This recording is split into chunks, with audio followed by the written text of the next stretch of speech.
All right, welcome to episode 2 of So What Do You Do? I created this podcast as a way to give out free and public information to college students, professionals looking to make a career shift, and upper management wanting to learn more about early career professionals and their experience in the industry thus far. Today we have my second guest, my dear friend, my former colleague, one of the most delightful people I know, Patrick Casey. Hello, thank you for having me. I'm excited to be on this podcast. It's Oh, it's uh going to be a legendary one through the years. I already know it. I can tell. yes, I'm happy that we'll have something to look back and reflect on amongst our many projects in the past.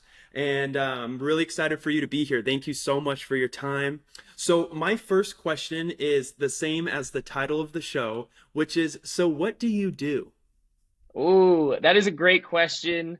I get that a lot, actually. I am in tech sales, so I do sales in tech, which is kind of like an account executive mixed with an account manager, but we can probably get into that later. I'm guessing you probably have more questions for me there.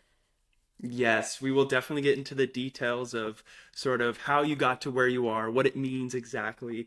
But how did you first discover the field of tech sales?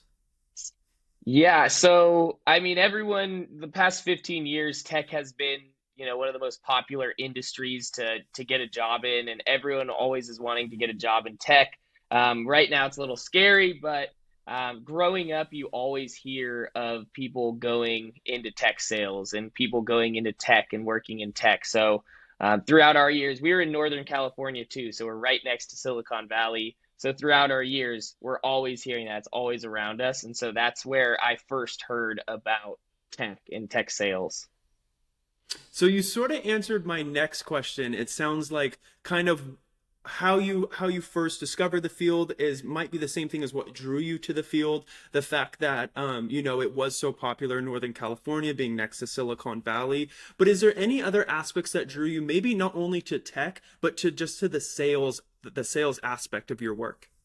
Yeah, yeah, for sure. So I didn't want to be in tech actually. So we grew up like hearing about tech sales. I didn't want to be in tech. I wanted to be like the, odd man out or the cool guy that's not doing that. But after COVID hit, I wanted to find something that was as exciting as my previous industry, which was politics. So you have to have a thick skin in politics. And I was like, what other industries, what other jobs could I do that you can kind of have that same environment of like, really fast paced, kind of like a sport almost. And that's what kind of led me to tech sales was it being so competitive. And since I can't get into the NBA, as my dream as a child, the next best thing was sales because you do have that competitiveness. You have the stats, like you want to see your name at the top of the leaderboard. And that's what I love about tech sales. And that's why I've been trying to get you to do tech sales too. I think you'd be great at it. Well, thank you. So that's really fascinating. So you went from wanting to be in the NBA as a child to getting into politics, and now you're doing tech sales. That's actually really fascinating. What were you doing in politics when you were in your industry prior? Yeah, so I was right before COVID hit, I was working on a presidential campaign and it was really fast paced. You were working, 12, 15-hour days. People were slamming doors in your face. You were calling people, they were cussing you out. So that's what I was doing before and I loved it. Like I loved being a part of that, but when COVID hit, obviously had to switch what you were going to do. And so I made that switch to tech sales. So I started applying just to a ton of tech jobs. And finally, one gave me the opportunity to actually succeed in the role.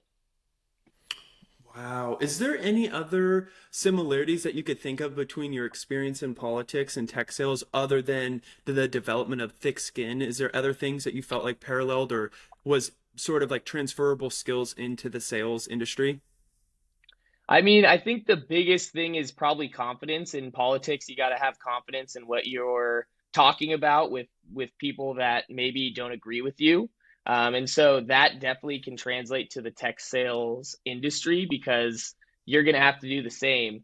But I think the biggest part of the transition was having that thick skin. And I got the job and I based my interview off of being like, hey, I have thick skin and I persevere through anything. Like, I don't care what they're going to say.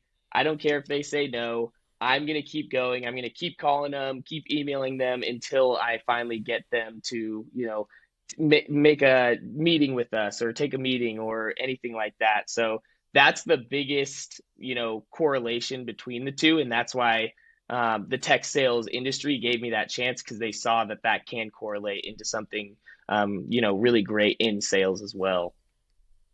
Yeah, and I think it's important to note for college students listening and for professionals making a career shift, that same thick skin you need for politics, the same thick skin you need for sales is also something you need to develop to be able to manage those career shifts, especially when you're going from one industry like politics into a completely different industry like tech sales, right?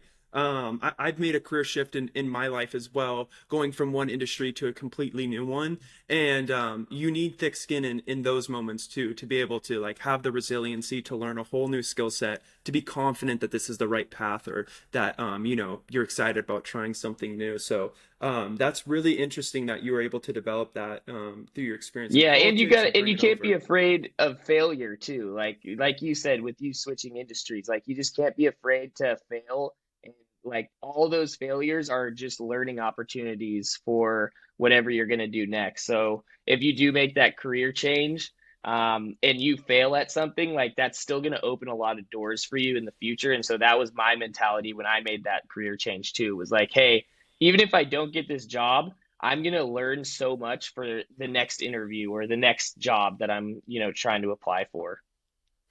Yeah, and that's a really good point. It's also interesting to think about the skills that you're developing at your current role may not be what you're not may not be developing those skills for that role per se. It might be two, three roles down the line. It might be a totally different industry that, those skills will actually be applicable. So that's really fascinating. When you were doing politics, right? Was this after college? This was after college. Yeah. So I was doing a lot of internships and then finally got my first job that was on the campaign trail. So, yeah, that was right after college. Okay, then can you walk us through your education, sort of your background on that, and then how that led to your maybe your first job? Yeah, so my education was at Sac State University. So I wasn't that big into education. I didn't do amazing in college. I didn't know what I wanted to do when I was in college. So I kind of just was coasting when I was there. But right after college is when I decided, hey, I'm gonna just go head down. I'm gonna intern as many places as I can, and I'm gonna meet as many people as I can. And so that's what I did right out of college. Even I think my senior year of college, I was interning in the summer. I was doing informational job interviews. So those informational job interviews were, I think, the biggest part of me getting an actual job because they didn't have roles open, but I was meeting so many people. I was learning so much about different industries, and that's how I actually got into the presidential campaign, was from an informational interview I had when I was maybe a senior in college, where they were just kind of telling me about public affairs. They were just kind of teaching me what it was. I was sitting down with, a pretty high up person in the public affairs firm, and we just met and we talked and we hit it off. And then, like a year or two down the line, they reached out to one of their friends, and their friend needed a person to be a political coordinator for a campaign. And they called me and they were like, hey, we heard from this public affairs firm that you're, a really good guy. You are always on time. You're this, you're that. We want to get you on this campaign. Will you do it? And I was like, I'm not doing anything right now. Yes, sign me up. Put me in, coach. And so that's where that started, and that's how I got there. Wow, that's amazing. That's an incredible story for, your first post-college job. When you were at Sac State, what was your field of study? And did your field of study, does it seem applicable to your role now in tech sales? Has it helped prepare you at all, or is it not as applicable? Yeah, I don't I think that majors in colleges can be applicable to a certain extent. I think college is really great for meeting a lot of people and learning how to communicate with people. So I was a communications major. So there were classes where you did learn how to communicate in like a business environment, and you did learn how to have like open communication skills. And so in that sense, 100% yes. But I think for anyone in college that is wanting to go into tech sales or is wanting to, jumpstart their career, I think the biggest thing for you to like learn and continue is to intern as much as you can, get internships and experience. I think experience and connections are the two biggest things that I wish I had done in college, because I think I would have had a faster start outside of college.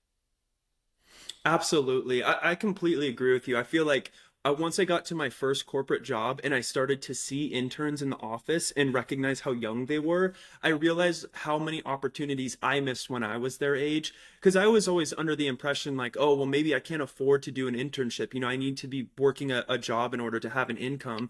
And then I came to find out a lot of these internships, they do pay and they do pay well. And they just, once you, I mean, once you have that job, that first job on your resume, every job after that becomes so much easier. It's getting that first job in that industry that's like the hardest to break through. So I totally agree with you.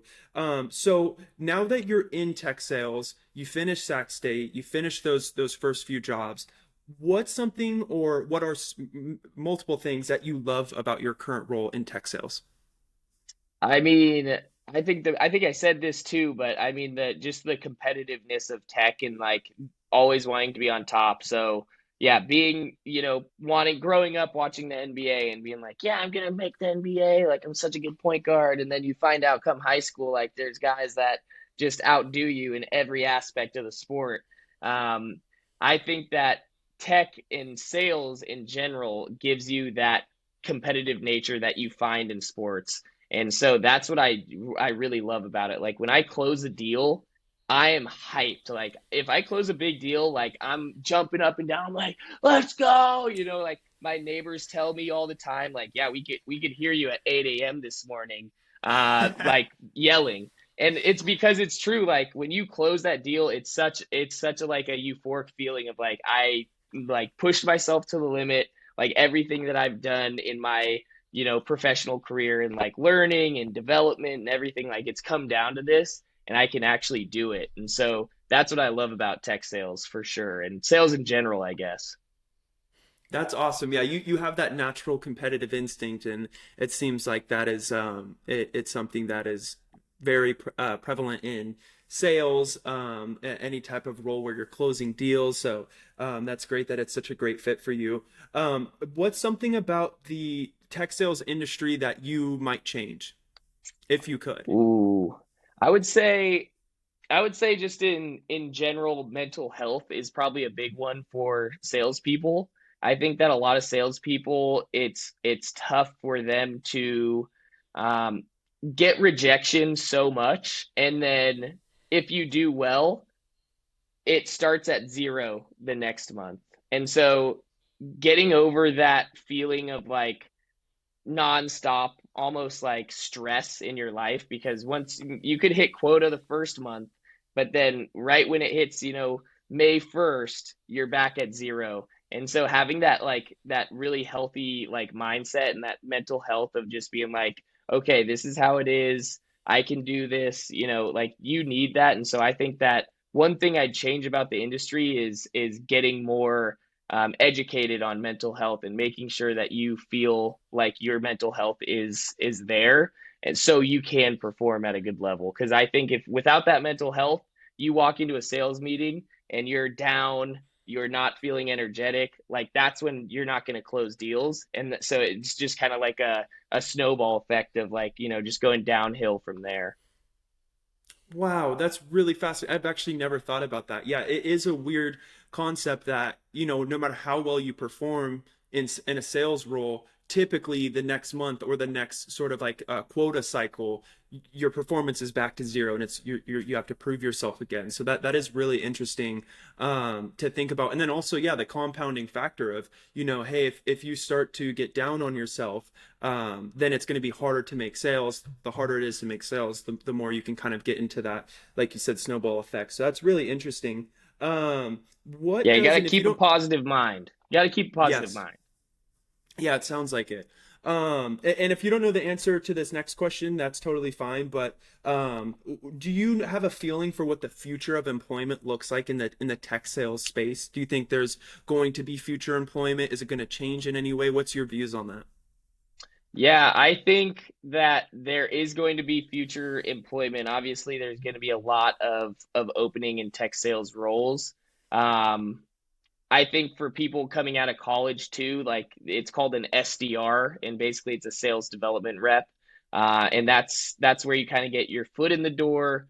You're making cold calls every day, all that good stuff. So I think those roles will always be there. Obviously, with artificial intelligence coming out, I know a lot of tech companies are going to try to switch and pivot to that. So that's the only scary part, and maybe the only factor of where I'd be like, okay, tech sales jobs might not be as, prevalent as they are now because AI could be taking a lot of roles.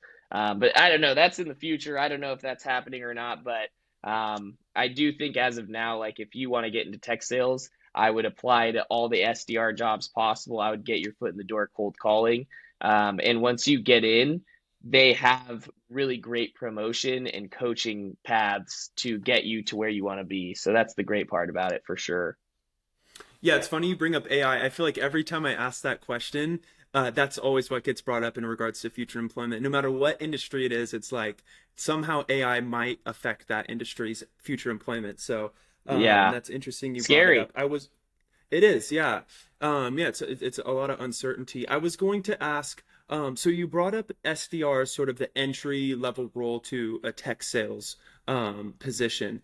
What has been your sort of trajectory through tech sales as far as roles? So you started, I'm assuming, as an SDR. Could you walk us through step by step each role to get to where you are now?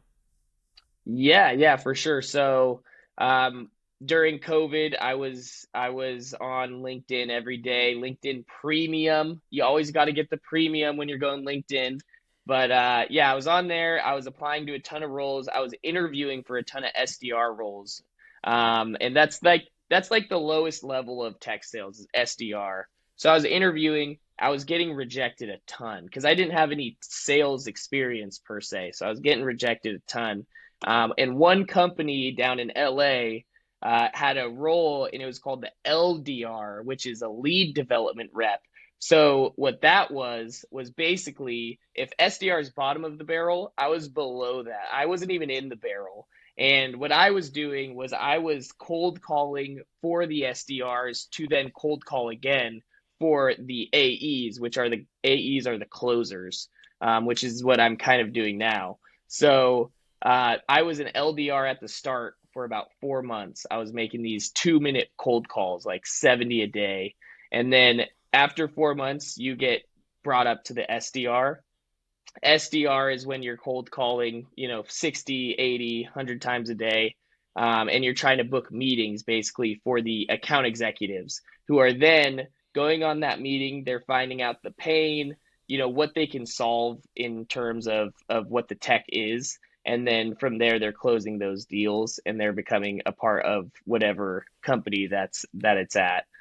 So LDR, I went to SDR, and now I'm in what is called an account manager role, which is basically an account executive, but for upselling current customers. So not new logo, but the current customers and just the upsell from there. So it's been taking me about a year and a half to get there, maybe a little under a year.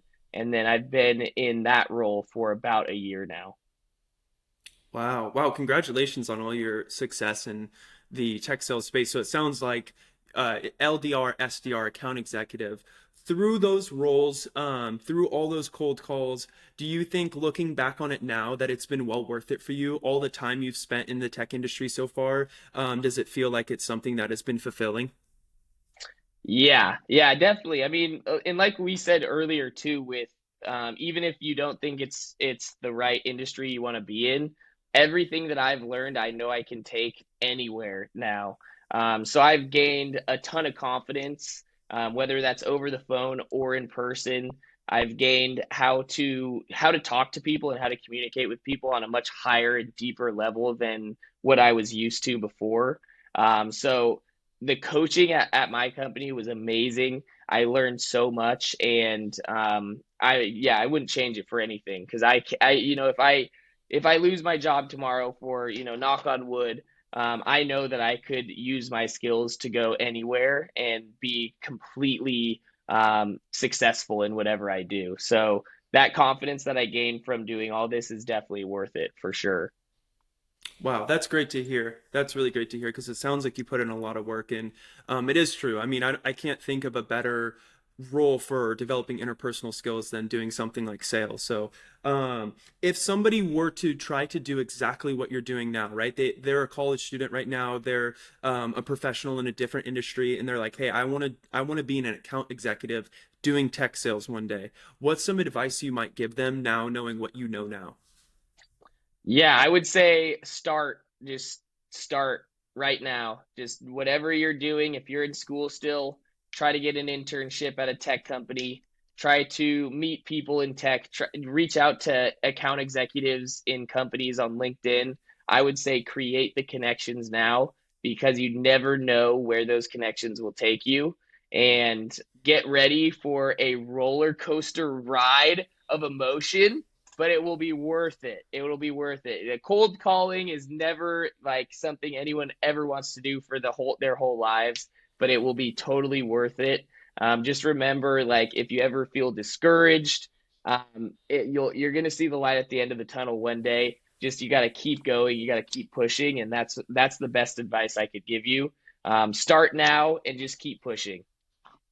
Yeah, because that's really great advice. And when we look at where you're at now, you don't even have to do cold calls, right? Your role is much more sort of autonomous than that. It's like you're scheduling meetings, and those are the times that you segment to talk to clients, correct? Yeah, so I mean, I think as an SDR, I probably made around 20,000 cold calls. And so now I think still do cold call, but it's not as often, obviously, and I am getting meetings booked for myself now. Got it. Other people are cold calling for me, which is, yeah, a lot better. But I put in the work to get there, like I'm not sitting on my behind. I won't say that. You could bleep this out probably, but yeah, I'm not sitting back. I'm not sitting back and letting things come my way. Like I was listening to a really famous salesperson today. Actually, his name's Jeb Blount, and he was saying, don't be a rain barrel, be a rain maker. Don't let the rain come to you and you try to just catch it. Go out there and find the rain for yourself. And so even as an account executive, I'm still going out and trying to find sales and trying to get as many as I can because that's where you find that success and that consistency too, for sure. Yeah, wow, that's great advice. I wanted to touch on another thing that you brought up just briefly there, where you said when you're looking to get into an SDR role, getting to eventually become an account executive like you are now, going on LinkedIn and reaching out to executives.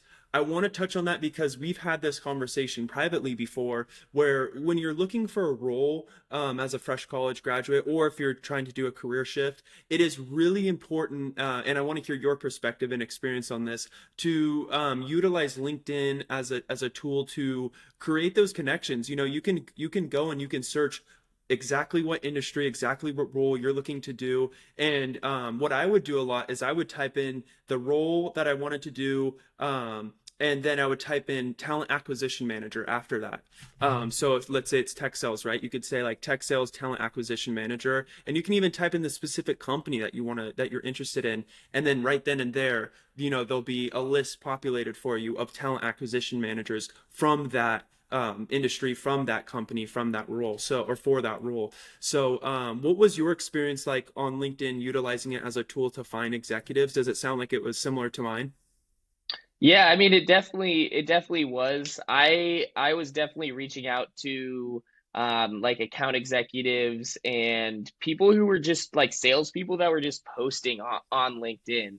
And I was reaching out to them. So I actually got my job because I reached out to someone who had been a shared post of one of my mutual friends on LinkedIn. It was a shared post by a salesperson. I reached out to the salesperson. I'm like, hey, I'm trying to get my foot in the door in tech.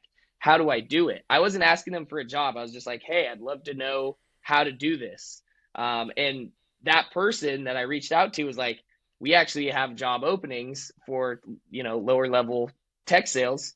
Apply. I'll be a little reference. And so that's how I actually got in. So I would say similar to you, it's just reaching out to those people, whether it's talent acquisition or just the people in the job you want to get to, because they'll give you so much advice and so much insight. And for salespeople are big headed. They want to talk about themselves all day long. So just ask them and they'll answer. I guarantee you. It's not hard on tech on salespeople, that's for sure. Yeah, they're ready to message you right back. They Um, got a whole book on themselves, I promise you. They'll be down to tell you. yeah, they want to sell you on the position, right?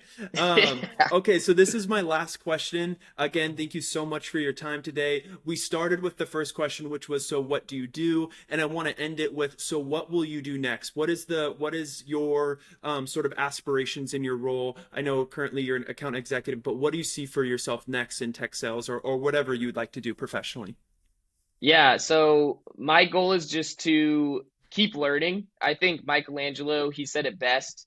He was on his deathbed and he said, I'm still learning. And he had just done like all this crazy shit in his life, right? And so I would say my goal in my career in life is just to continue learning as much as I can. But become right now I'm what's called like the upsell AE. So I want to be a new logo AE. So I'm learning to become a new logo AE and sell to new companies, trying to get them into our company. And then from there, hopefully continue up that path of working in enterprise, so bigger accounts, larger companies that I'm selling to. And from there, hopefully become, oversee a sales team or something like of that nature. So, keeping just climbing the ranks as I go. That's definitely my goal. And hopefully it's at this company, and if not, I know I can take these talents, to South Beach or as LeBron would say, but anywhere else. Right. Well, Patrick, congratulations on all your success in the tech sales industry thus far. As a former colleague, as a friend, it's just been great to watch you, just grow as a professional. And, I know on a personal level how much success you've been having in the industry. So I'm really happy for you. And I'm just really grateful for your time today. So thank you so much for being on our second episode. And we really appreciate your time. Well, thank you. And, there are still spots open if you do want to join on. I have been trying to recruit you for 2 years now, and I am still going to because I think you'll be a great salesperson. This is what sales is. This is tech sales that you're doing right now. You're literally on a meeting and you're asking questions. That's literally all it is. That's all it is. Just remember that. Remember that. Think about I will remember that. It's the deal that you may never close. We will stay tuned. it.